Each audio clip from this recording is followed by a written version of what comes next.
பல கோடி இந்துக்களுடைய மனதை புண்படுத்துற மாதிரி ராகுல் காந்தி அவர்கள் ரீசெண்டா பேசியிருக்கிறாருங்க. ராகுல் காந்தி அவர்கள் தொடர்ந்து இந்துத்துவாவையும் இந்து மதத்துடைய சடங்கையும் அவமதிக்கிற விதமா நிறைய விஷயம் பேசிட்டு இருக்கிறாரு அப்படின்னு சொல்லிட்டு பிஜேபியுடைய எம்பி குற்றம் சாட்டி இருக்கிறாருங்க. உலகமே திரும்பி பார்க்கிற விதமா அயோத்தியில் இருக்கக்கூடிய ராமர் கோயிலுக்கு பிரான் பிரதிஷ்டை நடந்தது. அந்த பிரான் பிரதிஷ்டையை ஒரு நடன நிகழ்ச்சி, அதாவது அது ஒரு டான்ஸ் ஈவெண்ட் அப்படின்னு சொல்லிட்டு ராகுல் காந்தி அவர்கள் சொல்லியிருக்கிறாருங்க.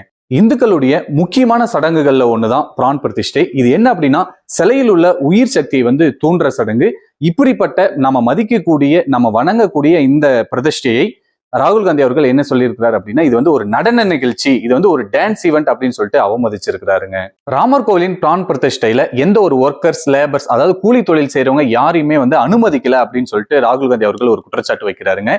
அதுக்கான பதில் என்ன அப்படின்னா,